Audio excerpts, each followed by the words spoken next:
Hello students, कैसे हैं आप सब। आशा करती हूँ कि आप सब अच्छे होंगे। देखिए बेटा, हम मानव का श्वसन तंत्र का अध्ययन कर रहे थे।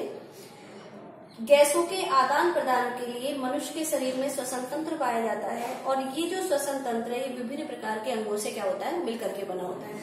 तो हमने कल जो वीडियो में हमने जो कल अध्ययन किया था उसमें हमने श्वसन तंत्र के विभिन्न अंगों के बारे में अध्ययन किया था, जिसमें हमने नासा द्वार है, नासा गुहा, नासा ग्रसनी गुहा, इसके अलावा कंठ का क्या किया था, अध्ययन किया था। आज हम जिस टॉपिक पे अध्ययन कर रहे हैं वो है इसके श्वास नली। किसका अध्ययन कर रहे हैं यहाँ पे? श्वास नली और फेफड़ों का।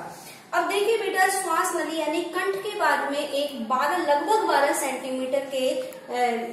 12 सेंटीमीटर लंबी नलिका नुमा संरचना निकलती है और ये संरचना कंठ से लेकर के वक्ष गुहा तक क्या होती है, फैली होती है।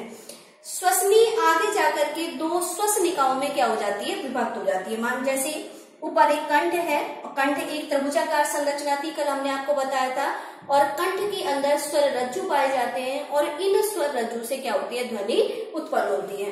तो इस तरीके से श्वसनी एक लंबी नलिकाकार संरचना है और ये आगे जाकर के दो श्वसनिकाओं में क्या हो जाती है, विभक्त हो जाती है। और प्रत्येक श्वसनी, अब यहाँ पर देखिए जो वक्ष गुहा है इसमें दोनों तरफ क्या होते हैं, फेफड़े स्थित होते हैं। तो यहाँ पे प्रत्येक श्वसनी एक एक फेफड़े में जाकर के क्या कर जाती है, प्रवेश कर जाती है। तो यहाँ पर और जो श्वसनी होती है और श्वास नली है उसके बीच में सी आकार की उपास्थियां पाई जाती हैं। ये सी आकार की छल्ले नुमा उपास्थियां इस श्वसनी को तथा जो श्वास नली है उसको पिचकने से क्या करती है, रोकती है। कि जब श्वास नली के अंदर वायु नहीं होती है तो ये श्वास नली पिचक नहीं जाए, तो उसको पिचकने से रोकने का, बचाने का काम कौन करती है, उपास्थियां करती है। तो श्वास नली और श्वसनिकाओं में सी आकार की उपास्थियां पाई जाती हैं और ये उपास्थियां क्या करती है, श्वास नली को और श्वसनिका को पिचकने से क्या करती है, बचाती हैं। अब दोनों श्वसनिका आगे जाकर किसमें चली गई, फेफड़ों में। तो हमारा जो नेक्स्ट टॉपिक है वो कौन सा है, फेफड़े। देखिए बेटा, फेफड़े जो होते हैं ये मनुष्य के वक्ष गुहा में स्थित होते हैं और ये हृदय के पास में दो फेफड़े स्थित होते हैं। जो इसका दायां फेफड़ा होता है ये 3 पालियों में, जबकि बायां फेफड़ा 2 पालियों में क्या होता है, विभक्त होते हैं। प्रत्येक फेफड़े के ऊपर फुफ्फुस आवरण पाया जाता है और इस फुफ्फुस आवरण के बीच का, यानी कि ये फेफड़े हैं तो इनके बीच का जो अवकाश होता है इसे हम क्या कहेंगे, फुफ्फुस आवरण, अवकाश, या फिर इसे क्या कहते हैं, प्लूरल कैविटी। प्रत्येक फेफड़े के ऊपर क्या पाए जाते हैं, आवरण पाए जाते हैं, उन्हें हम क्या कहते हैं, फुफ्फुस आवरण, उन्हें क्या कहते हैं, प्लूरल कहते हैं। अब ये जो प्लूरा है इनके बीच में अवकाश पाया जाता है और इस अवकाश को क्या कहते हैं, प्लूरल कैविटी। इस प्लूरल कैविटी के अंदर तरल भरा हुआ रहता है। यह तरल इन अवकाशों को, यानी कि दोनों जो फुफ्फुस आवरण है इनको पिचकने से क्या करता है, बचाता है। लेकिन इनके अंदर वायु का क्या होता है, अभाव होता है। अगर इनके अंदर वायु भरी हुई होती तो फिर ये जो फुफ्फुस आवरण थे आपस में क्या हो जाते, पिचक जाते। तो इनको पिचकने से बचाने के लिए इनके मध्य में क्या भरा रहता है, तरल भरा हुआ रहता है।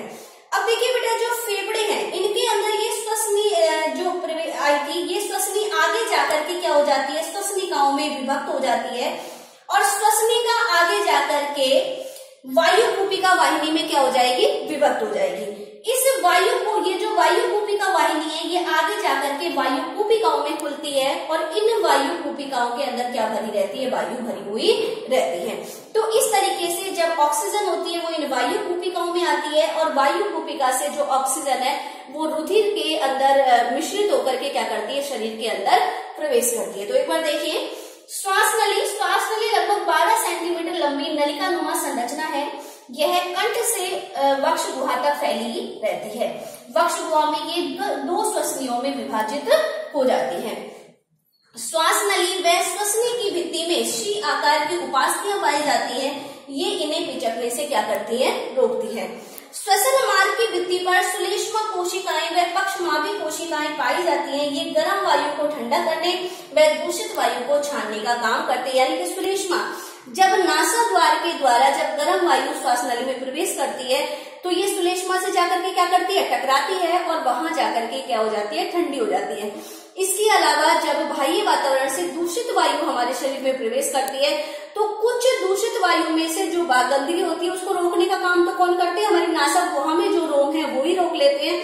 उसके अलावा हमारी श्वास नली के अंदर पक्षमाव पाए जाते हैं और ये पक्षमाव उस जो जीवाणु है या फिर जो गंदगी होती है उसको क्या करते हैं, रोकने का कार्य करते हैं। नेक्स्ट देखिए फेफड़े। मनुष्य की वक्ष गुहा में हृदय के पास 2 फेफड़े स्थित होते हैं। दायां फेफड़ा 3 व बायां फेफड़ा 2 पालियों से निर्मित होता है, यानी कि किसमें विभक्त रहते हैं, ये पालियों के अंदर।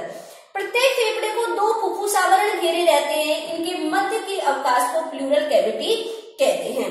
फुफ्फुस आवरण अवकाश में वायु का अभाव रहता है, लेकिन इनके मध्य तरल भरा हुआ रहता है, यानी कि ये तरल क्या कर रहा है, दोनों जो फुफ्फुस आवरण है उसको पिचकने से क्या करता है, बचाता है, जिससे कि हमारे फेफड़े पिचके नहीं।